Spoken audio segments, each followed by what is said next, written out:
If you were a banker in 1929, you didn't just work in a building. You ruled from marble temples, cathedrals built not for God, but for gold.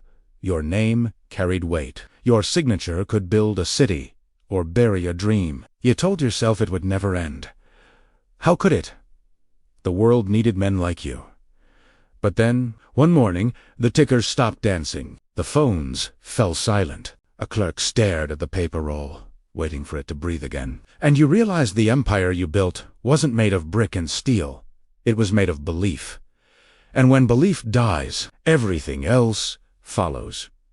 Before the crash, the banker's world glittered like the edge of a freshly minted coin. The 1920s, a decade that roared like the markets themselves. Even the air smelled of ambition and money, freshly printed. Each morning began with ritual precision. The marble floors echoed with polished shoes and quiet confidence. Sunlight poured through tall glass windows, dancing across ledgers filled with perfect, looping handwriting. Behind the counters, clerks in pressed shirts typed the rhythm of America's prosperity. Tap, tap.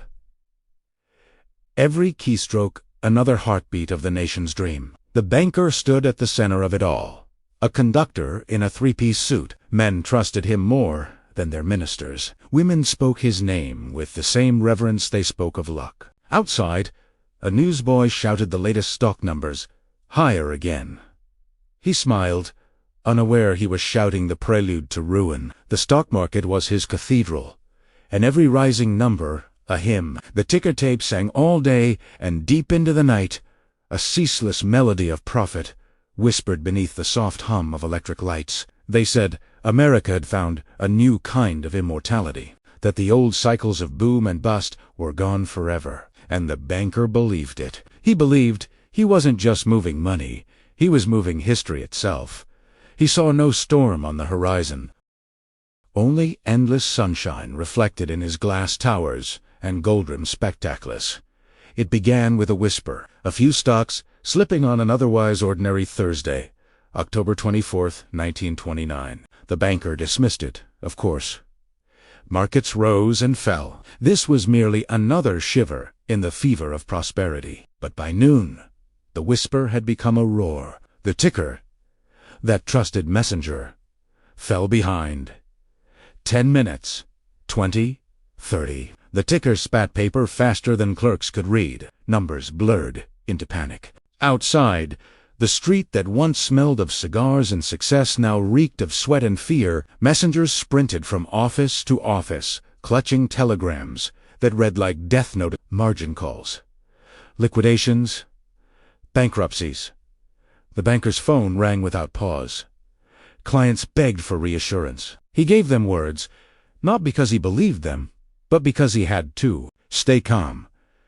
The market will recover. It always does. But it didn't.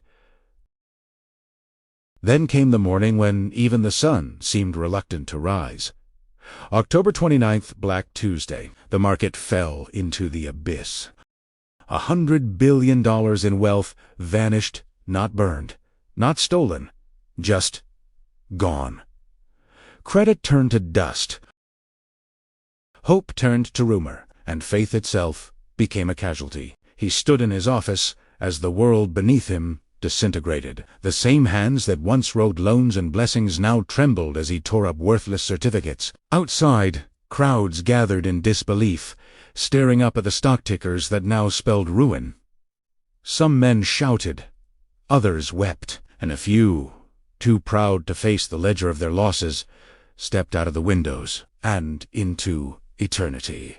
In one afternoon, the banker learned the oldest truth in finance, that the market does not fall. It simply reminds men how high they never should have climbed. By nightfall, the streetlights flickered on over a city that no longer believed in itself. The ticker had stopped printing. The phones had gone dead. And in the silence that followed, the banker could hear only one sound, the echo of his own breathing, steady but uncertain, like the last candle in a dark cathedral. By 1930, the marble halls had turned cold. The chatter of clerks, the ring of telephones, the crisp scent of paper money, gone. The once proud bank stood silent. its great doors locked with chains that clinked like handcuffs in the wind. The banker, who once signed loans that built skylines, now walked past that same building each morning, hat pulled low, eyes downcast. He no longer owned it. No one did. His savings had dissolved in the panic. His clients, men he'd known for years, had turned on him, demanding their deposits, their futures, their trust. He had none left to give. By 1931, banks were collapsing across America like dominoes, over 1,700 in a single year. Each failure carried not just numbers, but names, families, farmers, shopkeepers, and bankers. He sold his car first, then his watch. By winter, even the fine suit he wore to the exchange was traded for food. In the breadlines of New York, he learned the sound of hunger, the scrape of tin cups, the mutter of despair. One morning, as he waited in line, he saw a man he once approved a loan for a shopkeeper from Queens. The man didn't even recognize him, or perhaps he did, and chose not to. Some debts were too heavy to repay. At night, he rented a small room with peeling wallpaper and a single flickering bulb. His old ledger lay on the table, the last one he saved before the bank closed. He turned its pages sometimes, running his finger over the names. Each one a life, each one a prayer he could no longer answer.